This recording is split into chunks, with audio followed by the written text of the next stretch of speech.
الرحمن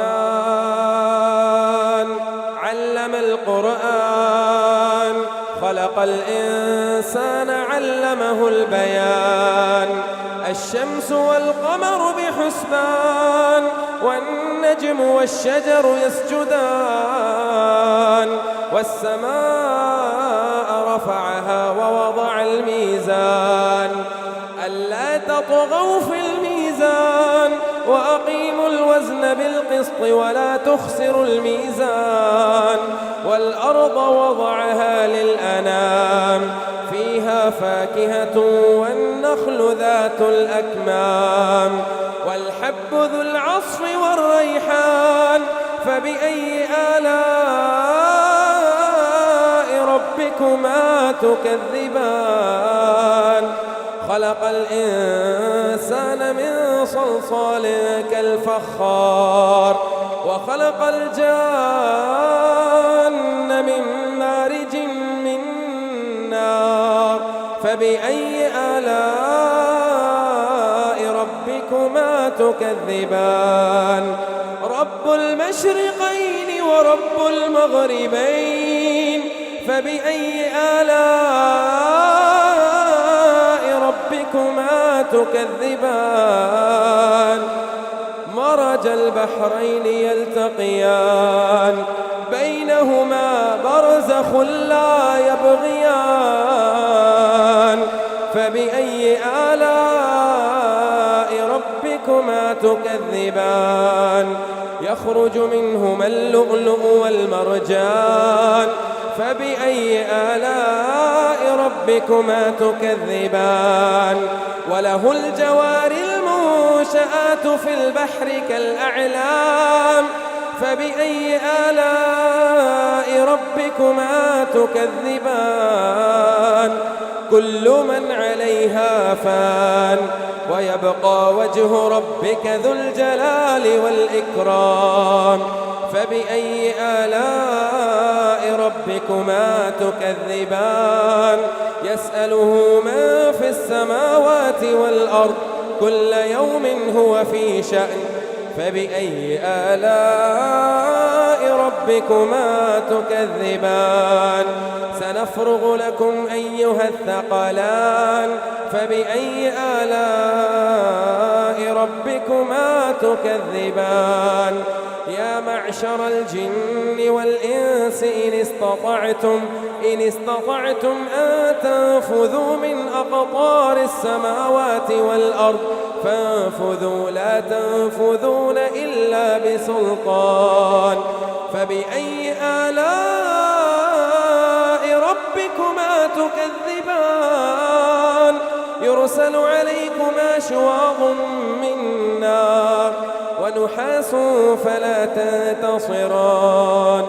فبأي آلاء ربكما تكذبان فإذا انشقت السماء فكانت وردة كالدهان فبأي آلاء ربكما تكذبان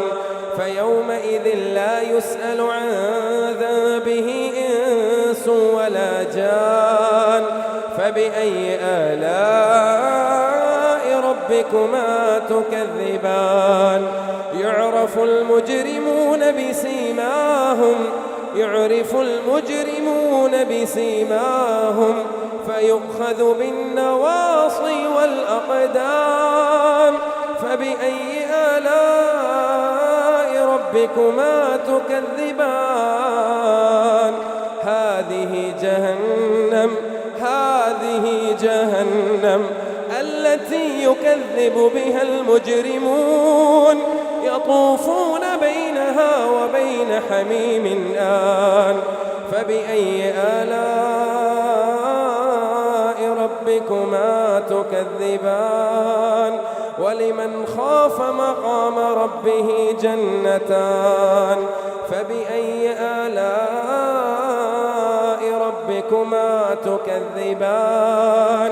ذواتا أفنان فبأي آلاء ربكما تكذبان فيهما عينان تجريان فبأي آلاء ربكما تكذبان فيهما من كل فاكهة زوجان فبأي آلاء ربكما تكذبان متكئين على فرش بطائنها من استبرق متكئين على فرش بطائنها من استبرق وجنى الجنتين دان فبأي آلاء ربكما تكذبان فيهن قاصرات الطرف لم يطمثهن إنس قبلهم ولا جان فبأي آلاء ربكما تكذبان كأنهن الياقوت والمرجان فبأي آلاء ربكما تكذبان هل جزاء الإحسان إلا الإحسان فبأي آلاء ربكما تكذبان ومن دونهما جنتان فبأي آلاء ربكما تكذبان مدهامتان فبأي آلاء ربكما تكذبان فيهما عينان نضاختان فبأي آلاء ربكما تكذبان فيهما فاكهة ونخل ورمان فبأي آلاء ربكما تكذبان فيهن خيرات حسان فبأي آلاء ربكما تكذبان حور مقصورات في الخيام فبأي آلاء ربكما تكذبان لم يطمثهن إنس قبلهم ولا جان فبأي آلاء ربكما تكذبان متكئين على رفرف خضر وعبقري حسان فبأي آلاء ربكما تكذبان تبارك اسم ربك ذي الجلال